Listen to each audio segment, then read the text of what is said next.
Guys welcome back to సినీ చర్చ.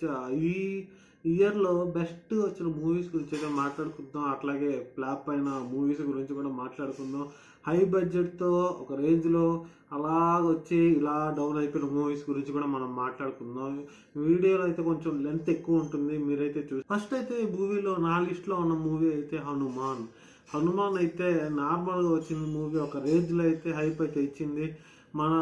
మనోడికి ఒక రేంజ్లో అయితే హైప్ అయితే ఇచ్చిన మూవీ అయితే చెప్పుకోవచ్చు. ఇప్పుడు కూడా ఈ హనుమాన్ మూవీ గురించి అయితే మాట్లాడుకుంటున్నారు చాలామంది. ఆ సినిమాతో వచ్చిన హైప్ ఒక రేంజ్లో అయితే ఉంది. గ్రాఫిక్స్ రేంజ్ కానీ అది కానీ ఒక రేంజ్ అయితే ఉంది ఆ సినిమాకి. మూవీ ఆ డైరెక్టర్ని కూడా చాలా ఒక రేంజ్కి అయితే తీసుకోపోయిందని చెప్పుకోవచ్చు. ఇంకా మన లిస్ట్లోకి వచ్చేస్తే ఇంకా చెప్పుకోవాల్సిన సినిమా ఎన్టీఆర్ గారి మూవీ అనగానే మీకు అర్థమై ఉంటుంది ఈ పాటికే, దేవరా. ఈ మూవీ గురించి కూడా చెప్పలేదు. ఒక క్లాసిక్తో మామూలుగా ఎంటర్టైన్మెంట్ చేయడానికి వచ్చిన మూవీ.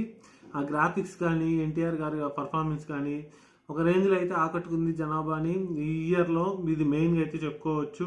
ఇంకా పెద్ద పెద్ద మూవీస్ అంటే ఉన్నాయి. RRR ఉంది, ఇంకా మహారాజా ఒకటి ఉంది, లక్కీ భాస్కర్ కూడా నార్మల్గా వచ్చింది మూవీ. అది కూడా హైప్ అయితే ఇచ్చింది మూవీ.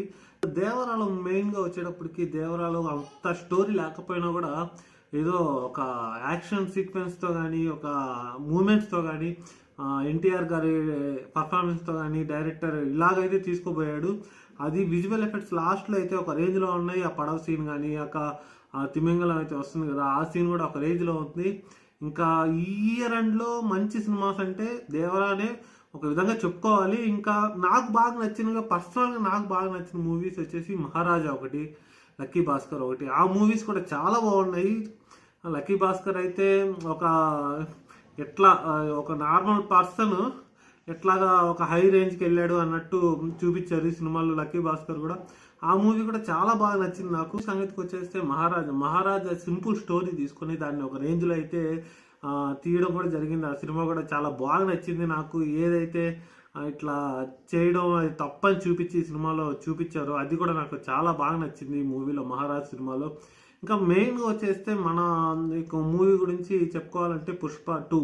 ఇది కూడా నార్మల్గా వచ్చి ఒక సెన్సేషన్ అయితే తీసుకుని వచ్చింది. పుష్ప 2 కూడా ఒక రేంజ్లో వివాదాలతో వచ్చి మూవీ ఇట్లా ఒక స్థాయికి రావడం కూడా గ్రేట్ అని చెప్పుకోవాలి మూవీ గురించి. పుష్ప 2 గురించి కూడా ఇంకా ఇన్సిడెంట్స్ చాలా జరిగాయి దానికి. అది పక్కన పెడితే సినిమా అయితే బాగా రన్ అయిందని చెప్పుకోవాలి. అయితే మాట్లాడుకున్నాం కదా, ఇంకా త్రిబుల్ ఆర్ గురించి పర్టికులర్గా చెప్పవలేదు ఎవరు కూడా. ఈ సినిమా అయితే ఒక రేంజ్లో అయితే డ్యాన్సులు కానీ ఒక ఎంటర్టైన్మెంట్ లెవెల్లో కానీ ఎక్కడ తగ్గలేదు. ఎన్టీఆర్ గారి పర్ఫార్మెన్స్, రామ్ చరణ్ గారి పర్ఫార్మెన్స్ ఎక్కడ తగ్గలేదు. డైరెక్ట్గా ఒక రేంజ్కి అయితే తీసుకోపోయింది ఈ సినిమాకి. నాటు స్టెప్స్ అయితే అక్కడికి కూడా విదేశాల్లోకి పోయి వాళ్ళు కూడా డ్యాన్స్లు వేయడం జరిగింది. ఈ సినిమా అయితే ఒక రేంజ్లో అయితే జరిగింది. ఆస్కర్ లెవెల్లో కూడా వచ్చాయి డ్యాన్సులకి. ఇంకా ఇదంతా పక్కన పెడితే ఇంకా చిన్న సినిమాల్లోకి ఎంటర్టైన్మెంట్గా కామెడీ వైజ్గా వచ్చిన మూవీస్ అయితే మత్తు వదలరా అని చెప్పుకోవచ్చు. ఈ సినిమా కూడా నాకు బాగా నచ్చింది. 1 ఉన్నా కూడా పార్ట్ 2తో ఏమాత్రం సరిపోకుండా పార్ట్ 1 లాగే 2 కూడా ఉండడం కూడా దీన్ని మనం సరిగ్గా బేస్ చూసుకోవడం అయితే మనం గమనించాలి. మత్తు వల్ల పార్ట్ 2 కూడా చాలా బాగా నచ్చింది నాకు. ఈ సినిమా పర్టికులర్గా నా లిస్ట్లో ఉన్న మూవీస్ గురించి అయితే నేను మాట్లాడుతున్నాను. మీకేం నచ్చిందో మీరు కూడా కామెంట్ అయితే చేసేయండి. ఈ ఇయర్ ఎండ్లో మంచి సినిమా నేనేదో చెప్పడం మిస్ అయ్యింటే మీరు దీన్ని కామెంట్ అయితే చేసేయండి. ఏ మూవీ మీకు నచ్చింది, బెస్ట్ మూవీ ఏది ఉందో 2024లో బెస్ట్ మూవీ ఏది ఉందో అదైతే మీకు కామెంట్ అయితే చేసేయండి. చేసేటప్పటికి ఈ సినిమా ఇది ఒక విలేజ్ బ్యాక్గ్రౌండ్లో రావడం జరిగింది. ఈ సినిమా కూడా చాలా బాగా నచ్చింది నాకు. ఒక నార్మల్ స్టోరీ తీసుకొని దాన్ని ఇట్లా చేయడం కూడా బాగా నచ్చింది. ఈ సినిమా కూడా దీని గురించి కూడా కామెడీ లిస్ట్లో అయితే చెప్పుకోవచ్చు. ఈ సినిమా కూడా బాగుంది. ఇంకా కామెడీ మూవీ అయితే కాదు కానీ నార్మల్గా వచ్చింది. ఒక నార్మల్ స్టోరీతో వచ్చారు నాని గారు. ఒక లెవెల్లో తీసుకొని సినిమా కూడా నార్మల్గా ఆడింది. అంత హైగా ఏం లేదు, నార్మల్గానే ఉంది సినిమా కూడా. నాని గారిది సరిపోదా శనివారం ఈ సినిమా కూడా నార్మల్గా హైప్ అయితే సృష్టించింది 2024లో. ఇంకా మామూలుగా సినిమా హైప్లో వచ్చినవి అంతగా కొంచెం డౌన్ అయిన సినిమాలు అయితే కొన్ని ఉన్నాయి, అవి కూడా చెప్తాను మీకు. ఇప్పటికీ కొంచెం హైప్లో వచ్చేసి డౌన్ అయిన సినిమాలు ఇస్మార్ట్ శంకర్ 2 పార్ట్ 2. అది ఒక హైప్లో అయితే నేను అనుకున్నాను ఆ సినిమా అయితే ఒక హైప్లో ఉంటుందని చెప్పేసి. అది వచ్చేటప్పటికి డౌన్ అయిపోయింది. నేను ఎక్స్పెక్ట్ చేయలేదు ఆ మూవీ డౌన్ అవుతుంది అని చెప్పి. నాకైతే అంతగా ఎక్కలేదు ఆ మూవీ కూడా. ఇంకో మూవీ వచ్చేటప్పటికి ఇండియన్ 2 భారతీయ 2 అది కూడా ఏదో అనుకున్నాను. అది కూడా నా మైండ్కి అయితే అస్సలు ఎక్కలేదు.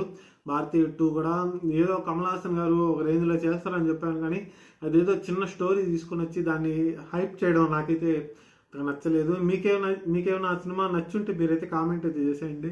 వచ్చేటప్పటికి గామి అది కూడా ఒక హైప్తో అయితే వచ్చింది. సినిమా ఓవరాల్గా అయితే సినిమా ఎక్కడా తగ్గలేదు, అంతగా ఆడలేదు, కానీ సినిమా గామి కూడా బాగుంటుంది, చాలా బాగుంటుంది. ఆ విజువల్ కానీ ఆ స్టోరీ రైటింగ్ కానీ చాలా బాగుంటుంది సినిమా.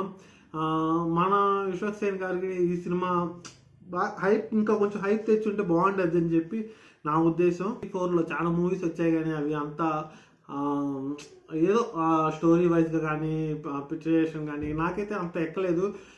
మొన్న రీసెంట్గా వచ్చిన వరుణ్ తేజ్ గారిది అది కూడా అంత ఏదో స్టోరీ నార్మల్గా ఉంది, కానీ అంతగా ఎక్కలేదు నాకైతే, నా బుర్రకైతే అంత ఎక్కలేదు. మీరేమనుకుంటున్నారు ఈ మూవీ గురించి? మీకేమైనా ఇంకా బాగా నచ్చుంటాయి సినిమాలు మీరైతే కామెంట్ చేసిండి. నేనైతే మర్చిపోయాను. ఇది ఫ్యామిలీ స్టార్ ఇది కూడా వచ్చింది, అంతగా ఏదో సినిమా అయితే అంతేం లేదు, నాకైతే ఎక్కలేదు. విజయ్ దేవరకొండ గారి మూవీస్ అయితే చాలా బాగుంటాయి, ఈ సినిమా అయితే నా మైండ్కి అయితే ఎక్కలేదు. ఇంకా మీకైతే ఏం సినిమాలు అయితే నచ్చాయో మీరైతే కామెంట్ చేసేయండి. ధనాధన అంట 2024లో ఏమైనా మూవీస్ నేను మిస్ అయ్యింటే మీరు కామెంట్ చేసేయండి. నెక్స్ట్ ఇంకా 25లో ఇంకా మంచి మూవీస్ ఉన్నాయి. గేమ్ చేంజర్ కానీ రాగ్ మహారాజ్ కానీ చాలా మూవీస్ ఉన్నాయి. వాటి గురించి అయితే మనం నెక్స్ట్ వీడియోలో తెలుసుకుందాము, దాని గురించి కూడా మాట్లాడదాము. మీరేమనుకుంటున్నారు కామెంట్ చేసేయండి. ముందుగా హ్యాపీ న్యూ ఇయర్ ఫ్రెండ్స్. ఈ వీడియో నచ్చితే లైక్ చేయండి, కామెంట్ చేయండి. Thank you guys.